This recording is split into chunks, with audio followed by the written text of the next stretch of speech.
Hello, my name is Gabriel Wilensky, and I'm the author of the book 6 Million Crucifixions, How Christian Teachings About Jews Paved the Road to the Holocaust. 6 Million Crucifixions traces the history of anti-Semitism in Christianity and the role that played in the Holocaust. The book analyzes the various different teachings in Christianity about Jews. It shows the evolution of the hatred towards Jews and Judaism after the time of Jesus in the first century of the Common Era, and it shows the progression of how what began as animosity turned into hatred, which became physical hatred, and then later into genocide.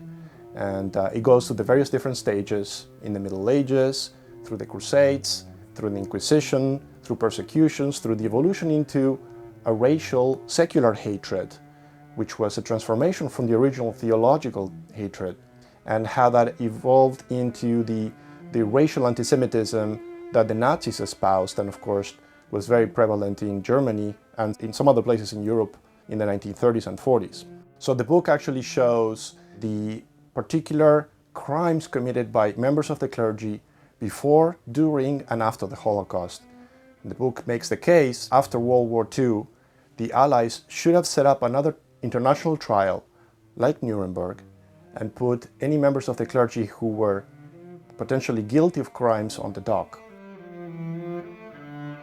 I spent perhaps a decade researching this particular topic of anti-Semitism in Christianity and the role it played in the Holocaust. I make use of images in a way that show the progression of the hatred, first of all, in the theological aspect in Christianity, particularly during the Middle Ages, but show the correlation between that and how the Nazis used anti-Semitism. Once you see images of a medieval Jew wearing a yellow badge on their jacket or wearing a conical yellow hat, and then right next to it you see how those same icons were used in the Nazi era to instill the same kind of hatred in the population.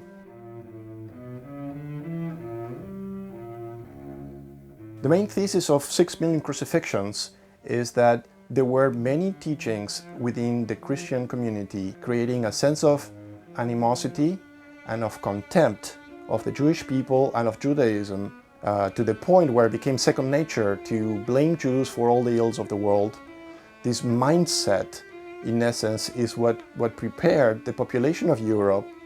for the onslaught that came during the Nazi period. And therefore, when Hitler came to power, he really didn't have to invent much. He instituted the Nuremberg laws in 1935, the racial anti-Jewish laws in Germany. They were not rejected by the population, who was already prepared for this. They had been passed already by the Catholic Church centuries before. And of course, the same thing can be said of the ghettos. The Nazis created ghettos in most major European cities, and they imprisoned the Jews in these ghettos before they sent them to concentration camps. And the population was not surprised about this, and they did not complain about this because they had seen the ghettos that had been created by the church in most European cities for centuries before. As a matter of fact,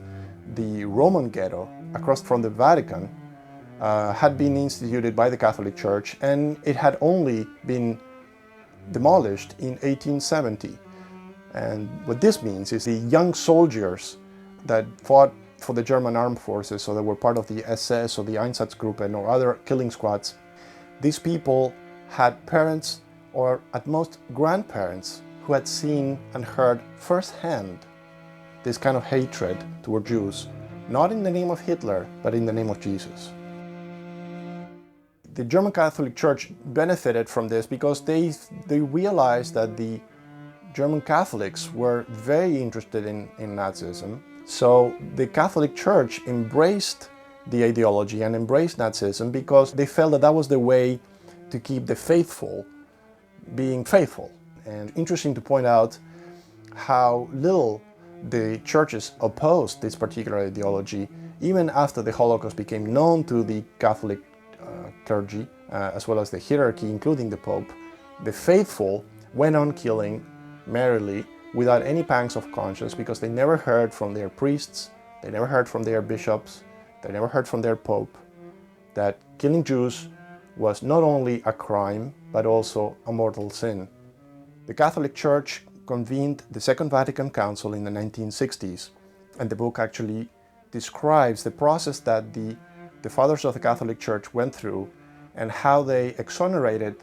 the Jews from the death of Jesus Christ, which had been an accusation that had been fostered on the Jews for many, many centuries and had been the cause of persecution for many centuries, to the point where today we see a much better